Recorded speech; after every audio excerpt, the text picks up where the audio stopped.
Hi, this is Ted. Today I'm going to be talking about Bill Johnson. Last week I was watching one of his sermons, and I copied down about 7 different ideas that I got from it.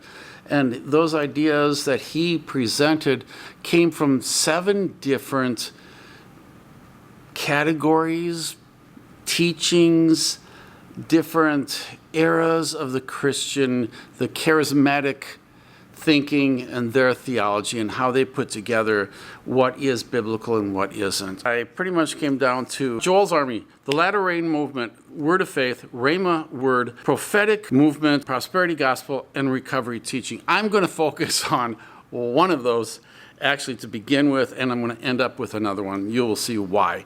And that is the Prosperity Gospel. All right, and first of all, I need to explain to you his message real briefly, an overview of his message. He begins with the Mark chapter 4. In Mark chapter 4, he's talking about the sower planting seed, and some of it falls on hard ground, and Satan comes along and it's destroyed. He destroys it.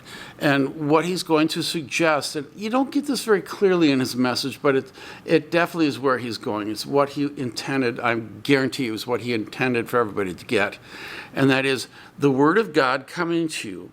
When it comes to you, you've got to be able to have open ground for it and open up to it and let it permeate yourself.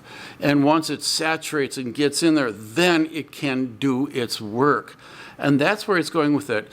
And the next part of his message focuses on 1 Samuel chapter 30.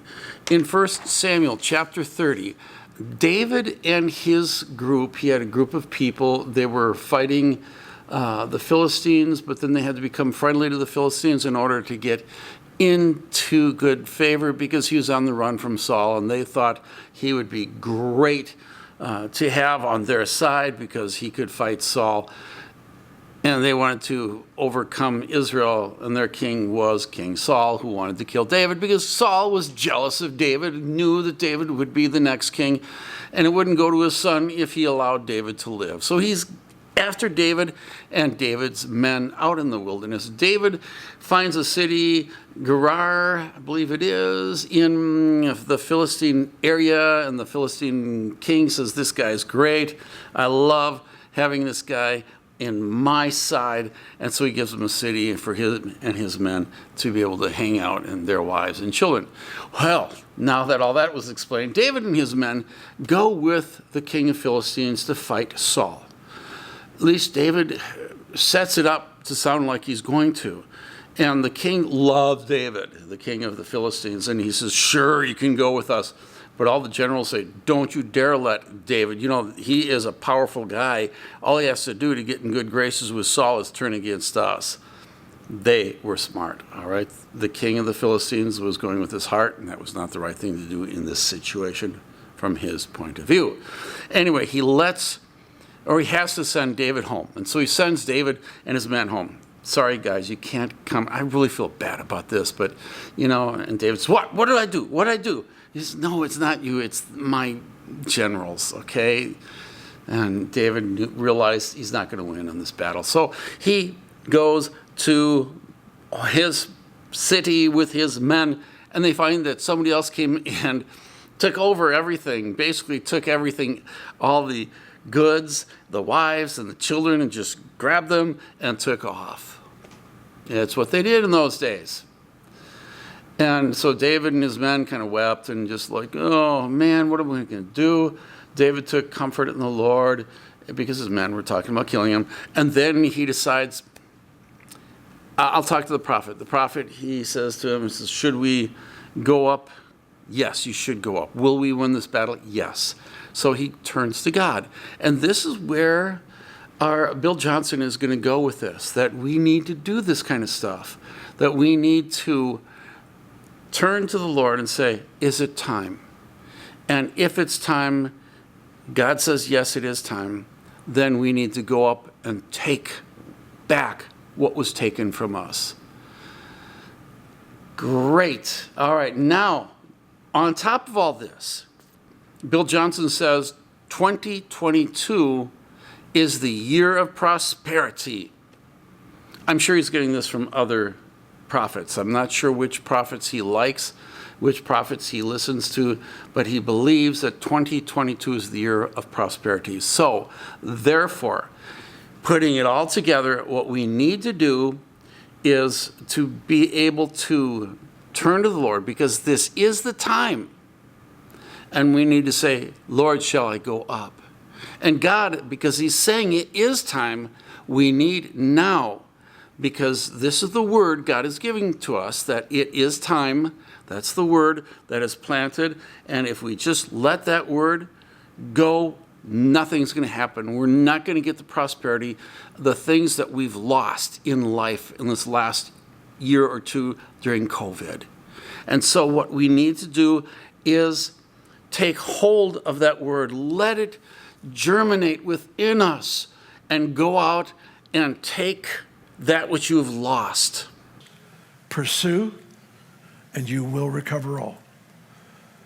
My sense is that he's looking for a church family of believers that will stand confidently in the middle of a very unusual season and say, Father, do we pursue? And if we do, will we recover all? And then he says, pursue, for you shall recover all. All right, that's his message in a nutshell. What I want to talk about is prosperity. It's been going on for a couple of hundred years. And it got real popular with Oral Roberts because Oral Roberts hated poverty. And he decided, I'm tired of poverty. I'm not going to put up with it. And he started looking and finding scripture, people in the Old Testament who were wealthy. And God blessed people like Job.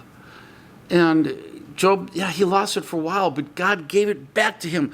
And so prosperity must be from the scriptures. It must be for us today. And then he looked to the New Testament. And rather than seeing verses like Luke 6 where it says, woe to the rich, he will look and find ways that Jesus received money from others.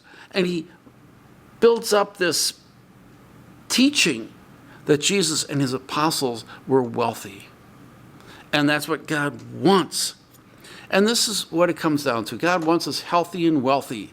And that's what prosperity is all about. Brother Copeland, would you come and stand in my place? Lori, would you come and stand in Evan's place? Evan, would you come stand by me?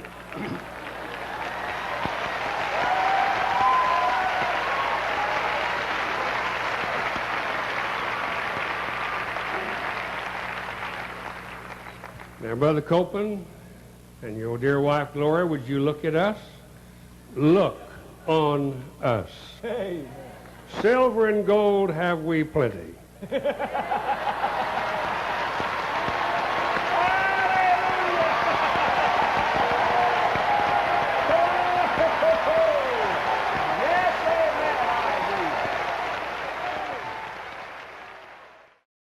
God wants you healthy and wealthy. How do you get that?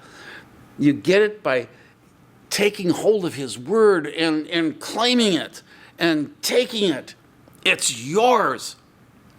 Well, this is something that happens with certain teachings within the charismatic movement. You find that it just doesn't face up and it can't live up to reality.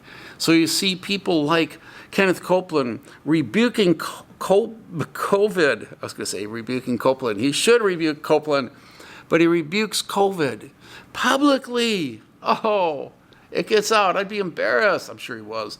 But he rebukes COVID back in March of 2019 when it was first starting because he believes that you can, by your word, claim things and get things happening. You can create, you can take down, you can do all these things. He preaches it. He's so boldly states this kind of stuff. But it doesn't work. We'll exercise judgment right now. Because we have... In the name of Jesus. Oh, thank you, Jesus. Standing in the office of the prophet of God, I execute judgment on you, COVID-19. I execute judgment on you, Satan.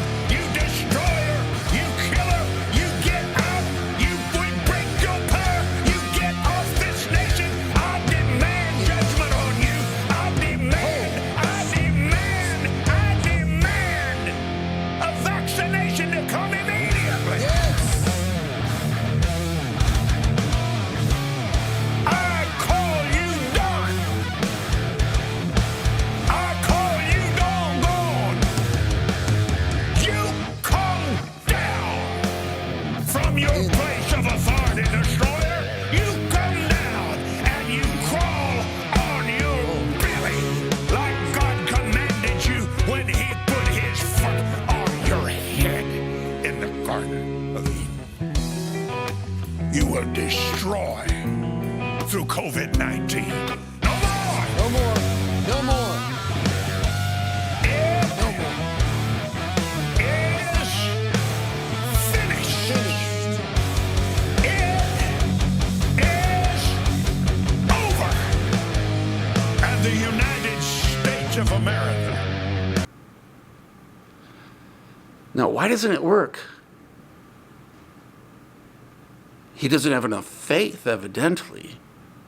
Well, if the number one person in that group doesn't have enough faith to see it happen, then what about all the rest of us? This is the problem with these teachings and the prosperity teaching, the name it and claim it teaching. All these teachings have a big fault. It's one thing to say it. It's one thing to preach it. It's one thing to imagine it and build up a teaching around it and a doctrine and a theology. It's another thing to put into practice for real life. And when it comes to that, we have fantasy versus reality. And the reality says, no, it doesn't work. It's not legit. He cannot see that. Many people cannot see that because they're so in love with, they're so enamored with, they want so much for it to be true because it gives us control over sickness and over poverty. It gives us control. But really, the only people who prosper in this movement are the ones who take advantage of it the most and take advantage of people who are in need, giving to them. And this is inappropriate. This is totally against Scripture.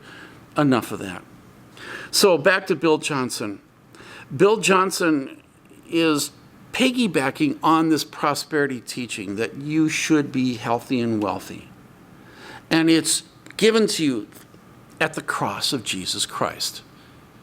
Personally, looking at all the scriptures and digging into the context of the scriptures, I find that this is not a good teaching. It's not solid. But I will put that aside. I've dealt with that in other videos. What do you do when you realize that I'm supposed to be healthy and wealthy, and yet I'm neither? I'm supposed to be, I believe it properly, I do the right things, I say the right things. I remember being on a ship. I was stationed on a ship for a couple of years back in the service years ago. And I remember I'd always get seasick. I hated it. And every time we went out in the ocean, I'd be getting sick. Okay. And in this particular time, I was just getting out of the Charismatic movement. It took years, really, to get out per se. And even still, you don't give up everything. You take what's good and you reject what's unscriptural. And unfortunately, a lot of unscriptural things that had to be rejected. And when I was just beginning, I had questions about the name it and claim it. Well, one day I was getting seasick and I was on top of the deck and I was getting seasick and I said, no, I'm going to claim this. I'm not going to go near the deck and throw up over the side of the deck, over the side of the ship. Nope, I'm going to stay right here. And all of a sudden it started coming up. I ran to the side just in time. I got sick over the deck into the ocean. And the fish were happy. And first thing I said to myself, well, there goes another teaching.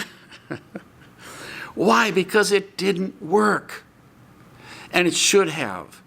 Then they'll punish you because it's all about control. They'll punish you and say, well, you didn't have enough faith. No, I did have enough faith. It just didn't work. Youngie Cho, pastor of the largest church in the world, he was dealing with this. And he had two people from his church because he taught faith healing. He taught name it and claim it. And two ladies in his congregation wanted to cross a raging river. And they claimed it and started walking across the raging river, but it didn't part for them. It kept on going and took them with it, and they both died.